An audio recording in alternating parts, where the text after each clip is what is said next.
Hello, this is Dr. Victoria Skirbo speaking to you from the Seeds of Transformation Healing Center in Wareham, Massachusetts. Today, I want to do a reading on the Jeffrey Epstein case. Jeffrey Epstein was a hedge fund manager who, in I think 2005, they started an investigation on, saying that he was luring 13 and 14-year-old girls to his compound. He was maybe a billionaire, to massage him, and he was actually a pedophile. And he then became a like a pimp to these little girls, and he would lend them out to his rich friends. And some of his rich friends included Prince Andrew, Donald Trump, Bill Clinton, Alan Dershowitz,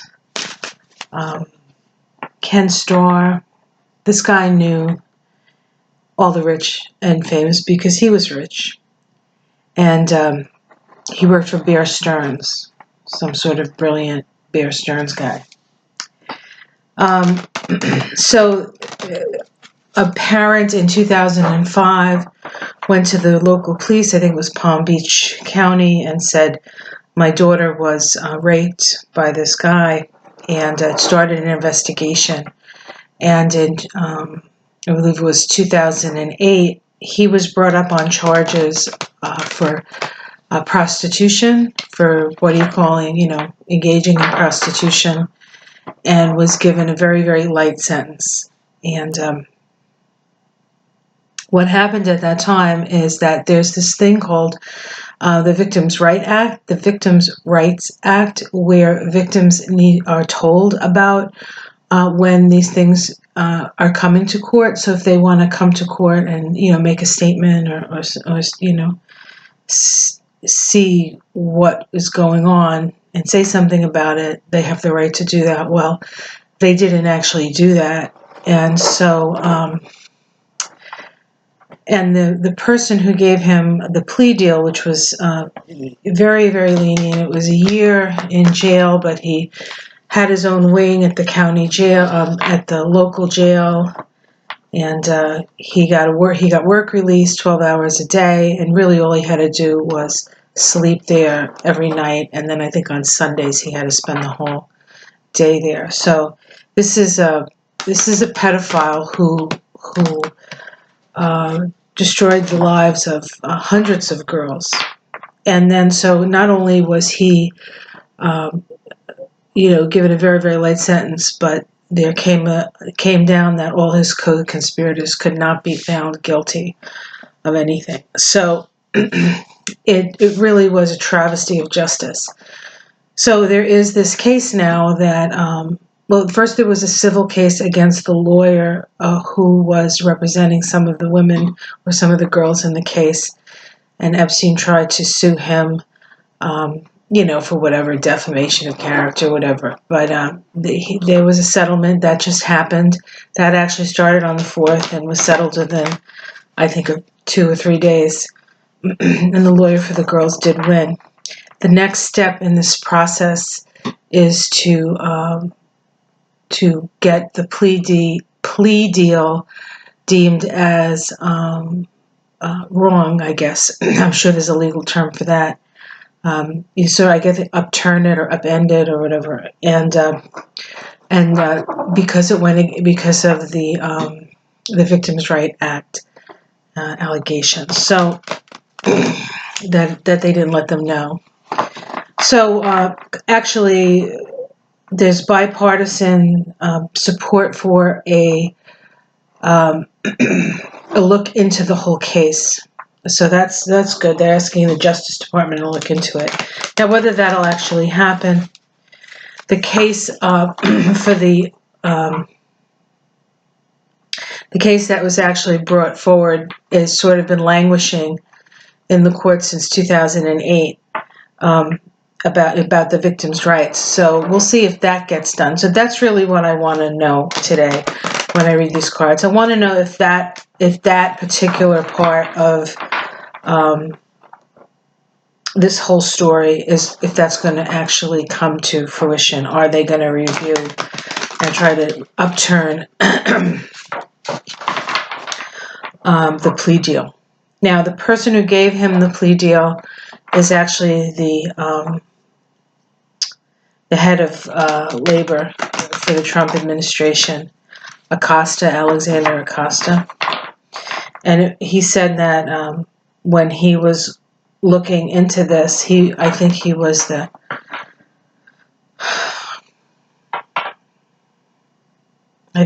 DA.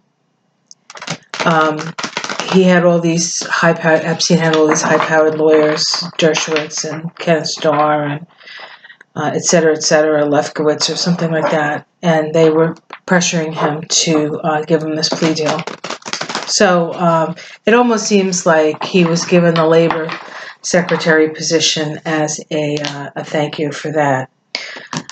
So it's pretty awful, and it's pretty rank, and it's pretty disgusting, and it's an example of just how women and girls are treated, especially poor women and girls are treated in America as opposed to rich white guys. Okay, so this is a reading on whether or not this will be overturned, if the deal will be overturned, or the criminal, the violation to the Criminal Rights Act will go through. So let's see the environment. Okay, so we have the first card is the convergence card. And so I feel as though this is both those issues, the rights, the Citizens' Right Act converging with probably the Me Too movement. Okay, so two things are coming together and creating a bigger energy around that, a bigger flame. This could also be the Congress or the Senate, I'm not sure, asking for the Justice Department to look into it. But I want to say it's probably the Me Too movement. What's crossing it? We have the Ten of Cups. Now, the Ten of Cups is happiness. It's a Pisces card, so it can be an illusionary energy. And some readers see the Ten of Cups as the Republican card, right? Family values, 2.5 kids, and everything is great, and so I would say if there's anything blocking it, it is the illusion that the Republicans hold on to, almost like scripture. What's at the bottom of this? The Strength card. So what's at the bottom of this is the strength of the victims, the strength of the people who are advocating for the victims, and also, to a certain extent, the strength of the moneyed elite. This is I don't know if you can see it, the Strength card. We have a woman there, and she's got the two snakes around her. It's as if it's almost like the fight between good and evil to a certain extent. All right, let's see the what's in the past. In the past is a whole new movement into the Fool is about sort of like taking that leap of faith, and I feel as though we had in the recent past a big shift in what you could get away with and what you can no longer get away with. So I think that's a benefit to both the women's movement and maybe getting some justice for these young women. What's in the sky? Illumination. Okay, this is illumination. This is information coming in. In the Kabbalah, this card is located in a place called Hod, which is connected to Mercury. And so this is coming into people's awareness. A lot of this people haven't been aware of, except for perhaps the people involved and then the local people. The Miami Herald did a great series of articles. The last article, I think the woman's name was Janice. I'm sorry, Janice, if that's not your name. She did a wonderful article about this whole thing. She really spent a lot of time digging into things All right. So what's happening is that people are becoming aware that this is a thing. What's in the immediate future?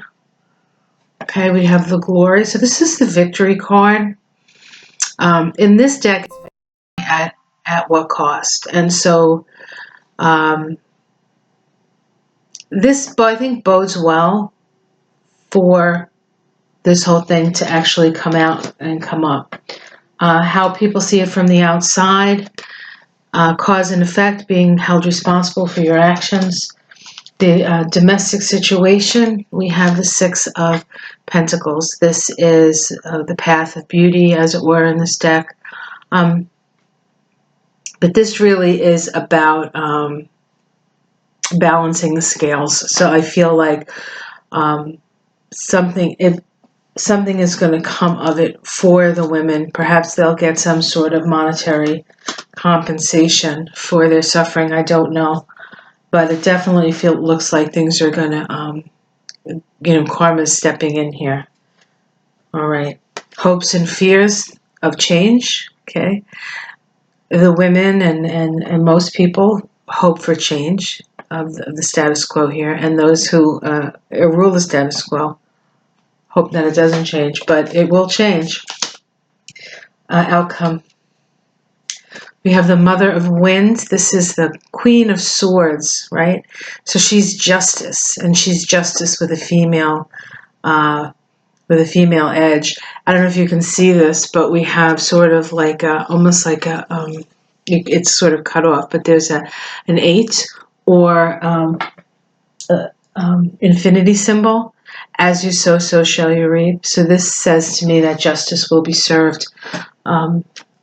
And a woman's going to serve it. All right. Let's see if we can pull a major arcana. We get the Birth of Light. That's a lovely card. The Mother of Water. That's a healing card. The Brother of Earth. Okay. And let's see what's underneath. The Eight of Wind. This is the Power Shield card. This card, and this is the Eight of Swords in other decks. The woman bound and gagged and walking through the swords. So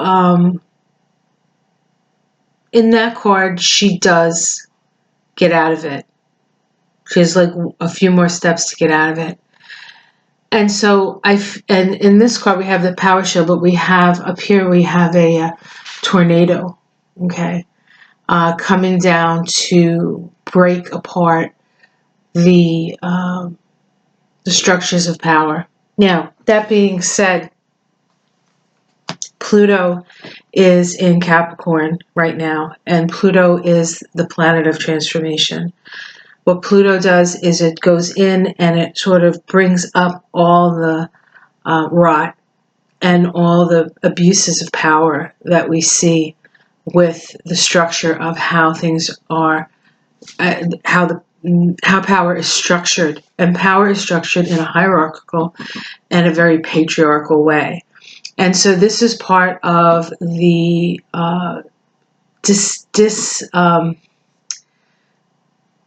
I want to say dissembling, but I don't think that's a word.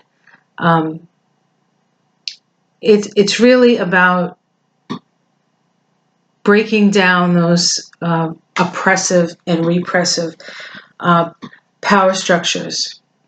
And we also have right now the North Node in Cancer, which is about the feminine and women and children, and the South Node in Capricorn. The South Node is letting go. What do we need to let go of? What oppressive and repressive structures need to be let go? And we're going to have Pluto conjunct the South Node, and we're going to have Saturn conjunct the South Node come in 2019.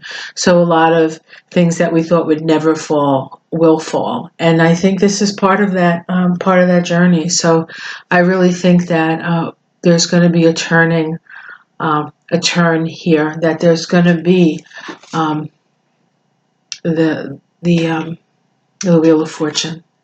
It makes me feel much better about it. This thing has sort of been preying on my mind since you hear about things vaguely, but you don't always get the whole story. And I've sort of been diving into this, and it's a very terrible story, but probably not as uncommon as we think, unfortunately. But things are changing, and we will see movement in this, and I think the women will finally have some sort of justice and be heard and be seen, and that's a beautiful thing. Okay, so I hope you enjoyed this video. Like and subscribe. If there's anything else you would like me to talk about or ask questions on, you can leave that below. I'll do my best to get to it. Have a great day, and I'll see you again soon. Bye.